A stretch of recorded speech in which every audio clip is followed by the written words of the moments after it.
ৰাতিপুৱাৰ ভাতটো দৌৰা-দৌৰি হৈ বুলি মানে একদম কিবা এখন বনাই দিলেই হৈ যায় মানে আৰু দৌৰা-দৌৰি হ'ব দিয়ক এনেকৈ আৰু দিনতো তেওঁ নাথাকে গতিকে মোৰ আৰু খোৱাৰ ইমানহে নাই যি বনালোঁ তাকেই খালোঁ কিন্তু ৰাতিৰ ভাতটো এনেকুৱা হয় যে একদম পুৰা ফুল প্ৰিপাৰেশ্যন কৰি পেলাই যে আজি কি বনাম কালি কি বনাম এনেকুৱা হৈ যায় তো আজি বোলো মাংস আনিব বুলি ক'লোঁ আৰু ধুনীয়াকৈ মাংস আনি পেলাই ধুনীয়াকৈ মেৰিনেট কৰি ৰাখিছোঁ কেইটামান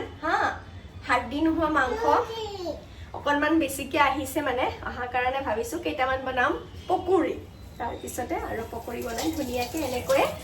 মাংসৰ এখন গ্ৰেভি বনাম ধুনীয়া নতুন ষ্টাইল নহয় বাৰু তথাপিও বনাম আৰু তো আপোনালোকক দেখাই আছে যে মই কেনেকৈ বনাওঁ তো চাই থাকিব ভিডিঅ'টো এফালে ভাত পাতিবৰ বাবে ধুনীয়াকৈ কুকাৰ লৈছোঁ বেছিভাগ আমি চচপেনত বনোৱা ভাত খাওঁ কিন্তু আজি বাৰু এনেকৈ চলাই দিওঁ আৰু তাৰপিছতে ধুনীয়াকৈ 2 গিলাচ চাউল দিলোঁ আৰু ভাতকেইটা আগতে বহাই লওঁ তাৰপিছত ধুনীয়াকৈ বাকীখিনি কৰি থাকিম এফালে ভাবিছোঁ ধুনীয়াকৈ দুটামান মানে পকৰি বনাই দিওঁ আৰু হেৰি মাংস বহুত আহিছে হাড়দি নোহোৱা মাংস জোল খাই ভাল নালাগে সেইকাৰণে এতিয়া বনাওঁ পকৰি আৰু বনাই হোৱাৰ পিছত দেখাইছোঁ ভালে মই বনাই আছোঁ ধুনীয়াকৈ মছলা চিকেন এতিয়া ফ্ৰাই হ'বলৈ ধৰিছে আৰু ধুনীয়াকৈ আৰু এইফালে পকৰি খাই ল'লোঁ আমি এইফালে পকৰি খায়ে আছে শেষ হ'লেই নেকি বাৰু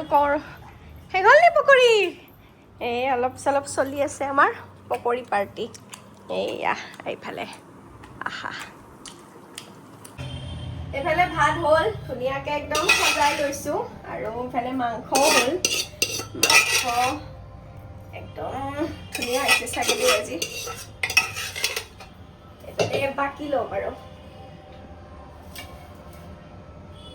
এইফালে একদম ধুনীয়াকৈ টিভিত মুভি লগাই লৈছোঁ আৰু আমি মাংস ভাত খাবলৈ ৰেডি হৈছোঁ আৰু একদম বহি লৈছোঁ এতিয়া আমি ধুনীয়াকৈ ভাতকেইটা খাই লওঁ